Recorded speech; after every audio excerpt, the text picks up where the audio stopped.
Hi guys, Celebrity Compound is in the house. Say hello. Alright. Kasama ang Celebrity Compound ng Tigaon Camarines Sur, we are invited to join para i-visit natin ang isang nakatagong yaman ng Tigaon na located sa Libod, Tigaon Camarines Sur. Ito po yung tinatawag na Canibag Falls na talaga namang sobrang napakaganda. Sariwang hangin, banayan ng tubig, of course, luntian ng kapaligiran. It's very relaxing. Lalo na nakikita nyo naman sa aking likuran, the Celebrity Compound na talaga namang kasama natin all year round. Guys, samahan nyo kami sa aming munting paglalakbay dito sa Camarines Sur. I invite every one of you guys to come and visit Camarines Sur. Let's go!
Guys, kakaibang lugar ang pinuntahan ni Daddy Jake TV and medyo talaga namang challenging kasi dadaan ka talaga sa as in kakaibang daan.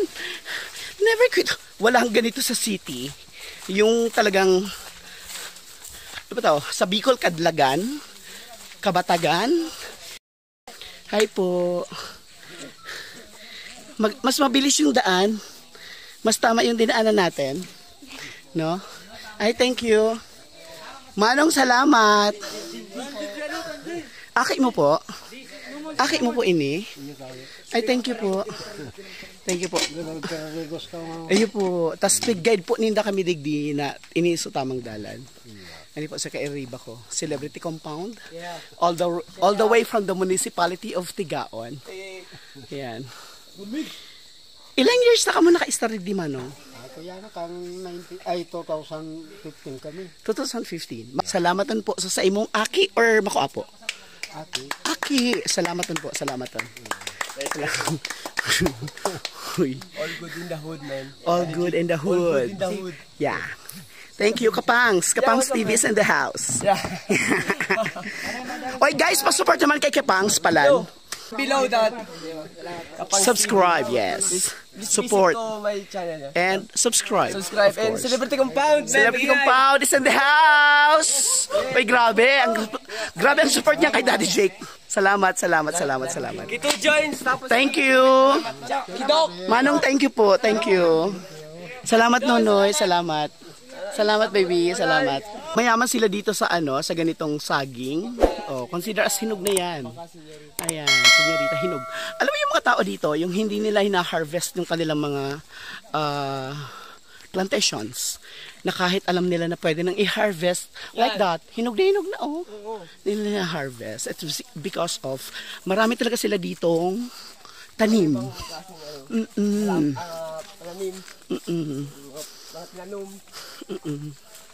Nasa Bicol tayo pa rin. Daddy Jake TV is still featuring the beauty of the Bicolandia. Oh my God, look at this. Like that. Look at this, like this. Oh, di ba? Kakaibang ganda ng Bicolandia ang pinuntahan ni Daddy Jake TV dito sa Canibag Falls, located at Barangay Libod, Tigaon, Camarines Sur. I'm inviting you guys to visit and come Camarines Sur. At the back, the Celebrity Compound na talaga naman nakasama natin, nag-enjoy, na-discover natin yung isa sa nakatagong yaman ng Bicolandia dito sa bayan ng Tigaon, Camarines Sur. Guys, come and visit Camarines Sur and I'm surely mag-i-enjoy kayo. Let's go!